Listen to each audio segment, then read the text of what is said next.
Hello! Now this is going to be the start of an ongoing project and I'm looking forward to telling you all about it. So let's get on with it. Roll titles!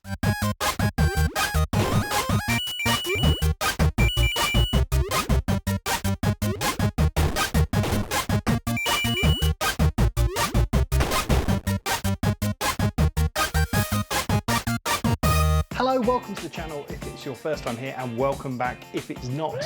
Now, I'm going to be starting a little project, and in this video I'm just going to chat about it a bit and tell you a little bit about the history of me, which will become relevant, hopefully. And I'm going to be building something as well, which is sort of part of the project. Now, something not many people know about me is I used to collect arcade machines. When I was 18 and still living at home with my parents, I decided I wanted an arcade machine.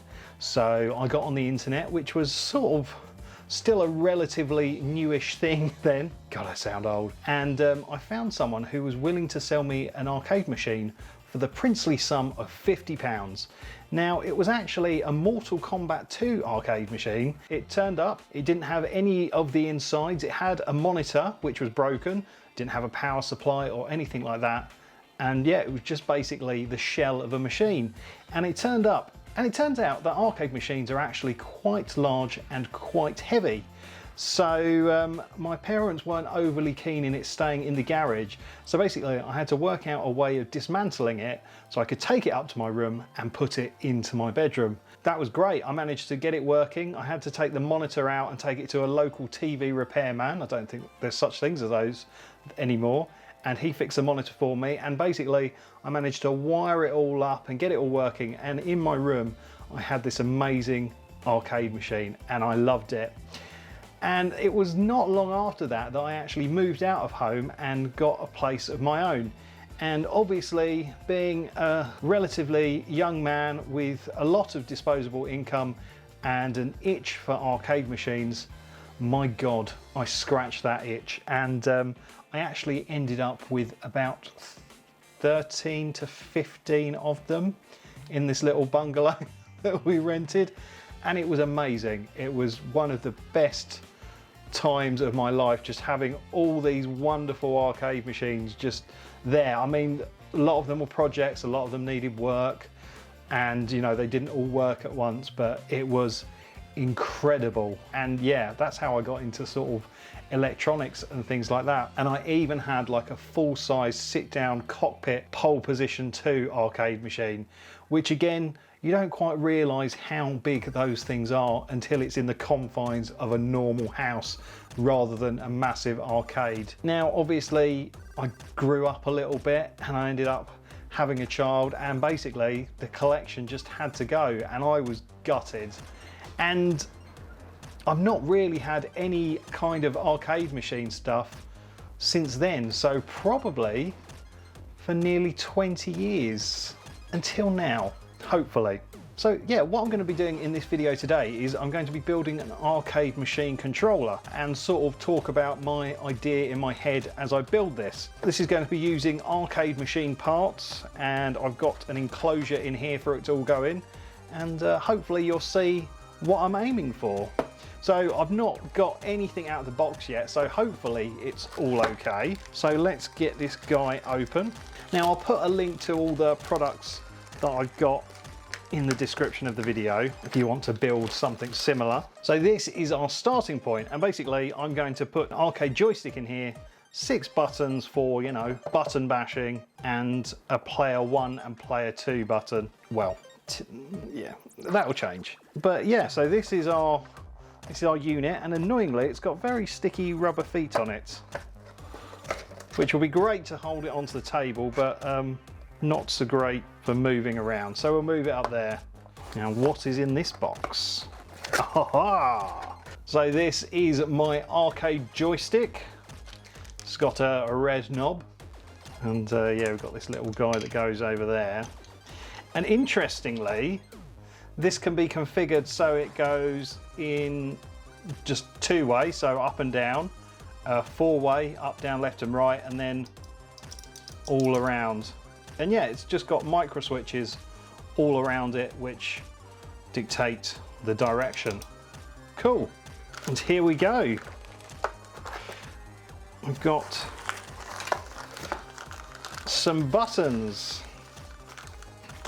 Nice. So basically what I'm going to do is I'm going to put all these buttons and this joystick into this thing, and we're going to have an arcade controller. You might be wondering, well, what's it going to plug into? I'll talk about that in a little bit. Let's move this base out of the way because it's just sticking to the mat on the desk. It's a very interesting way of holding the feet down with the screws like that in the corners. Okay, so our joystick will go in something like that. Okay, so they haven't provided any, but I'm going to put some washers in just to spread the load evenly. So yeah, when I was sort of getting interested in arcade machines, it was around about the time that there was a real downturn in sort of arcade games, and arcades were becoming less of a thing where you'd go and play games just for the fun of it. There'd be a lot of play to win and sort of slot machines and gambling games, and now, you know, you get machines where you win tickets and stuff like that. Because the home consoles were getting so good, no one really needed to go to arcades to play games anymore, which sort of killed them off really. Yeah, when I was collecting arcade machines, you could get cabinets relatively cheaply. You know, you found a guy at a seaside arcade that was binning off some of his machines, or, you know, had got loads in storage and just wanted rid of them. You know, you could pick up games. I mean, it then got to a point where people realised that they could be quite valuable, and the prices sort of shot up. And I think today, like, prices of arcade machines are quite high. And as much as I'd like a proper old style arcade machine like I used to have, I think I want some, because space is a premium in the family home, I want something that does a lot. Yeah, this is where my project idea is coming in. Perfect. You might be wondering what my plan is.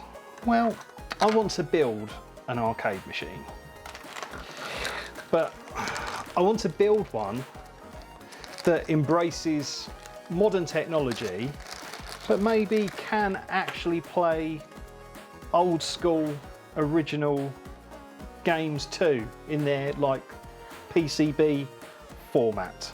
And yeah, it's something I've been toying with for a little while, and I've actually got a corner of the studio where such a beast could live. Just playing with these buttons is just making me happy. So my plan is I'm going to build an arcade machine, and I'm going to not get an old one that's been sort of in an arcade and, you know, had a bit of a hard life. I want something that's new. Now, I've been looking online, and you can actually buy essentially flat pack arcade machines that you can customize and build up on. So I think I'm going to get one of those, and we're going to basically build it together and work through all the challenges, because I don't think it's going to be easy breezy walk in the park. Yeah, and I'm going to kind of document my journey, and it sort of starts here in this video. Because this sort of controller that I'm building is kind of like a proof of concept, I suppose. Because I think I know how I want it to work, but before I start buying a big flipping flat pack, I want to make sure that my theory is correct. So what I'm doing here is I'm building this arcade controller, and I'm going to plug it into a Raspberry Pi, which will be running an emulator. And basically, if you don't know what an emulator is, it is software that pretends to be something else. So in this case, it's going to be software that pretends it's an arcade machine. so it will run arcade games as they were intended to be run. And you can do that really easily on a Raspberry Pi. I mean, you can do it on all kinds of different formats, but I've chosen Raspberry Pi because it's relatively small, it's relatively inexpensive, and you can actually buy the parts to do it. Now, it's a bit techy and a bit nerdy, and I'm going to be learning things I don't know about, like Linux and Unix and all that stuff. But yeah, that's part of this journey and just kind of working it all out as I go. So this basically will plug into the Raspberry Pi, and we can load up the Raspberry Pi with an arcade emulator and basically see if it works and see if we can actually play games with proper old school arcade controls. And then if we can start building our machine. So what we'll do in this video is I'm going to build and wire this all up, and then maybe in the next video, part 2, we can look at getting it working and setting it up and maybe playing some old school arcade machines on a Raspberry Pi using arcade controls. We're off to a pretty good start.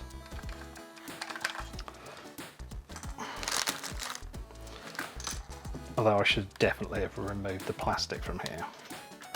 So yeah, I've already bought an interface that basically I can wire this to the Raspberry Pi, which is really exciting. But it's one of those things where it's sort of, you know, I've got to read a lot of documents online and get it working. Nothing seems to be plug and play, which is a bit annoying. Arcade machine controls just run on micro switches, see? Sort of proper old arcade machines use leaf switches, which were really good, but they required adjustment because they were basically 2 leaf contacts, and when you press down the button, it touched the 2 little thin bits of metal together. But the problem was, after lots of button bashing, they ended up just getting squished together and the buttons just got stuck in place. And so arcade techs would have to pull the pieces apart, but then again they'd wear out over time. So micro switches were bought in just because they could take so many presses and they didn't need any adjustment or anything like that. You just put them in the machine and they worked for millions of clicks. And then if they died, you could just replace them in a second rather than faff around and bend out thin waifs of metal. So yeah, that's why really old arcade machines don't have the sort of clickiness of micro switches. It's a bit more springy, I guess. So there we go. We've built our controller, but now we need to wire it. So I'll quickly explain how wiring an arcade machine controller works. It's really simple. So basically you have a ground wire and that loops from one of these connections on each switches. It just goes round in one loop, and that is your ground. And then each of the switches has a wire that sort of basically says what it is. So there's a wire for up, a wire for down, a wire for 1 player, a wire for 2 player, a wire for button A, B, C, D, etc. There was no sort of fancy controller chips or anything like that. It was just wires going round. In the first instance, I'm going to be wiring it using this. And basically this is cable that's designed for hooking up trailers and caravans, and it carries, I think, all your indicator signals and your stop lights and your tail lights and things like that. And this has 13 cores. So there's 13 individual wires here, and we've got 1, 2, 3, 4, 5, 6, 7, 8, 9, 10, 11, 12 and ground. So this wire is actually perfect. So basically this end of it is going to go to the Raspberry Pi board that I've got, but we'll do that in the next episode.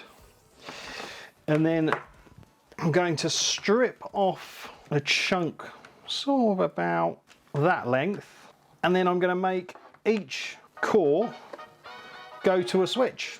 So yeah, next job is actually make a loop of ground wires, because I've got to make 13 or 12 connections between each of these guys here. So to that one, to that one, to that one, to that one, to that one. You get the point. Okay, so we've got these crimpy spade connectors, and they basically go onto there. And we're going to crimp the wire into the bottom of those and create a loop. So I did a little bit of working out, and I think if I create 12 or 13 lengths of wire about that long, there's enough wire there to loop between even the longest points, because I don't really want it to be like super tight with the wiring.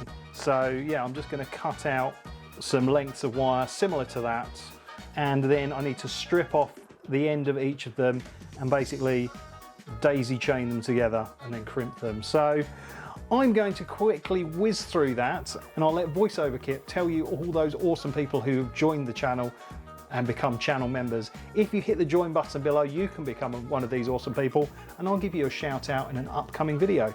So yeah, I'm going to whiz through and cut some wires, and VoiceOver Kit will do the business. First up, we have our KIP fans, who are Matt Lovey's, JRC Electrical, For the Burbs and Mark C. Then we have got our awesome early birds, who are just amazing, and that is Roberta Grusson, Dean Ball, Sean from Cablesmith Electrical, Wayne from A1 Electrical Services, and Tim Salt. And we've got the amazing, gorgeous, lovely KIP lovers, who are Richard R. Blaster, Bella Webster, Lawrence and Stez Sticks Fix. And then she's here, she's back. It's our kit nutter, it's Becky Boobar. Thank you so much for your support, Becky. And of course, we cannot stop David Elphick. He is our kit mentor. He's been here for ages, and I love you so much, David. Thank you, man. And thanks everyone for your support. So now we need to strip the cable, and I'm going to use my Stanley cable strippers because it's quite good for small cables. And it's also got this yellow guide here that the cable pushes against, and you can actually sort of have uniform sized cuts. So hopefully, cable stripped. It's just a quick rinse and repeat on all the ends of the cable. So rather than you sit watch this go like 24 times, let's just skip to them, but all being stripped. Both ends of all those wires have been stripped, and now we need to build the ground loop. And basically we need to crimp these connectors on. And when I say crimp, feed the wire into the bottom and it comes out to the metal end here, and then crimping it basically squashes it down really hard so the wire can't come out. And for that, we use a crimping tool. I've had this one for years. It's not actually had all that much use, but yeah, it squishes things down and then releases. Now, I'm going to use these spade connectors here. I mean, you could just solder directly onto the buttons. That would work just as well, but because this is probably going to come apart and actually be part of the arcade machine at some point, it seemed daft soldering stuff. So the idea is we'll get two ends of wire together and then just give them a little twist, and then we're going to get our crimp connector. I'm going to push it right in. Ooh. Yeah, you can just see that the wire's poking through a little bit there. You have to mind your fingers. And then we crimp.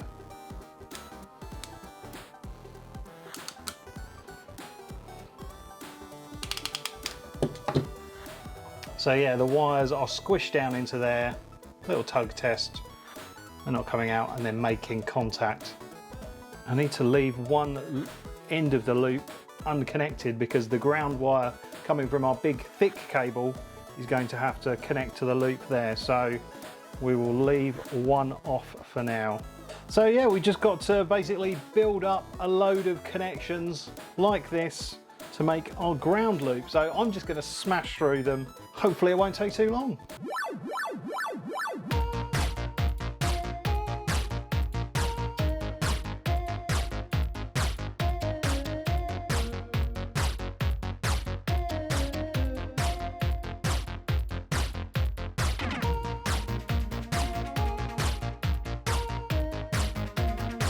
So as I said, we're not connecting up the end yet because we need to connect the main feed wire onto a crimp connector there. But hopefully we should have continuity between this point here and this point there. I'm going to check it just because, well, just because I'm an idiot really. Here we go. Right. So this end and this end. Perfect. So yeah, the connectors should just go like that. Perfect. Now this is the point where it all starts to look a bit messy, but you know, we'll try and keep track of everything. I could have made these wires linking them a little bit shorter, but never mind. Oh, that's a bit of bad design there. So it's right by the edge. I have to bend it like that. Yeah, so now we've just got to get our main feed wire sorted. So let's do that. I've stripped the wire. We've got some good length to work with. Should be able to get all the connectors around everywhere.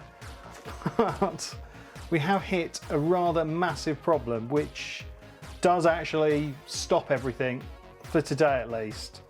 So yeah, I cleared off the desk so I could make some room to strip the cable, and I just thought, oh, let's see what this looks like in the case. And it doesn't actually shut. These buttons, which are standard arcade buttons, which are designed to go through wood and I guess plastic, are too deep for this enclosure. I should have checked, but I just kind of assumed arcade buttons would fit in an arcade enclosure, but they don't. I did think, oh, maybe I could build up the edge with some wood or something like that, and I did look to see if there are any other enclosures like this available on Amazon, and there aren't. They're all basically this enclosure made under different brand names, which is quite annoying. So what I've had to do is I've had to order some different buttons which have the switches built in, and they're a lot thinner. So I've ordered up a set of those and they'll be here tomorrow. They're only going to be £6.50. They'll do for this project, but overall I want some proper old school micro switch buttons like this rather than the integrated ones that I've bought. But they will have enough clearance in here and we can actually continue this. So I think as it's getting hot anyway, I'm going to stop and we'll continue when the new buttons have arrived, and we can swap them out before we get too much more involved with the wiring. So yeah, back in a mo. So our new buttons have arrived and they're actually quite different from the other ones. They don't have the nut connection. They've got these little springy wings that you push them through the plastic with and they hold them in place. And also the connectors at the bottom, the smaller size of spade connectors. So basically I've had to remake the ground wire that I made in the last bit of the video and put some smaller connectors on it because, yeah, just putting the connectors that were on for the original buttons, they just fell off, which is suboptimal. But yeah, this has actually got the micro switch built into it. I don't really like these buttons. Don't know, yeah, just feel a little bit janky. So while I was waiting for them to arrive, I actually put all the crimp connectors on the end of our controller wire, apart from the ground wire, because I need to connect it into the loop. Now, I didn't get different 1-player and 2-player buttons, largely because these aren't going to be the buttons I'm keeping, so yeah, it doesn't really matter. We know the ones up, what the ones up here are for. Oh. Oh, that doesn't sound very nice. Oh, I don't like this. Right, I think I'm just going to put the rest of them in with the power of magic. So, and just like that, they're all in. Thank goodness. They've got a lot lower profile than the other one, so even with all the wires connected, that should clear the bottom of the controller housing. Perfect. So now I've just got to whiz round and plug in the ground loop, and then we can start plugging in the sort of actual buttons. Very exciting.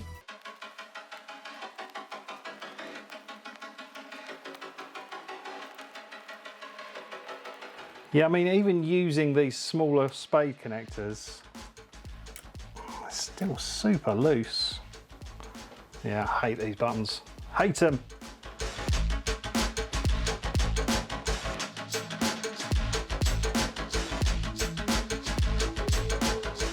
So now we've just got to crimp our last ground connector onto our ground feed wire.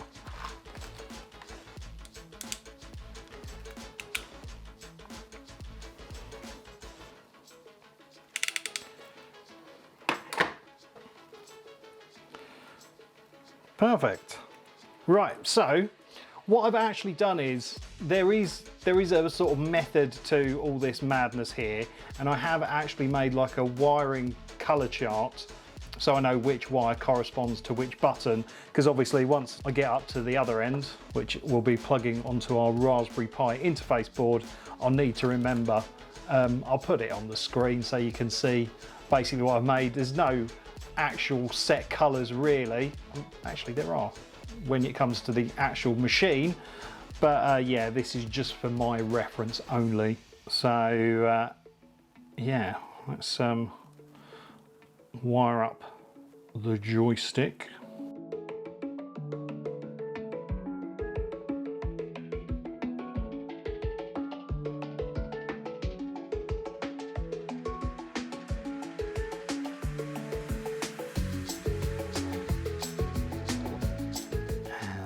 Down is brown. Down for brown.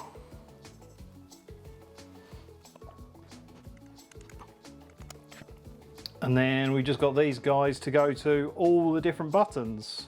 Yeah, I'm just gonna kind of jump cut to that because this just will take ages. There we go. It's a bit messy, but it does the job, he says, as a bit has sprung off.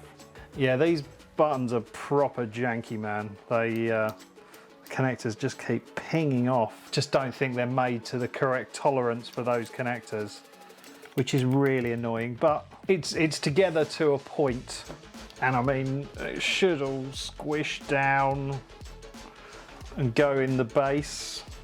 Speaking of the base, I'm not going to use this. I'm actually just going to drill out a hole for our wire.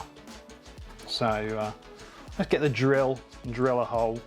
There we go, one hole drilled. Should be about the right size. I used a 10mm drill bit. Yeah, perfect. Now you should really maybe put some strain relief on it, but as I've said before, this is really only a temporary stopgap while I kind of work out if what I want to do will work. And also, I want you to be a part of this project, and I'm going to tell you a bit more about that in the next video, I think.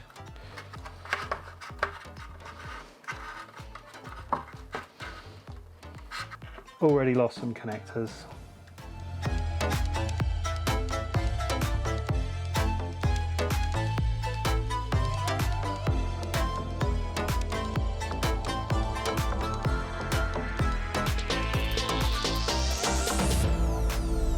There we go, it's all finished, and I've bridged the connectors together with my continuity tester, so hopefully when I press any button or any joystick direction, it should beep.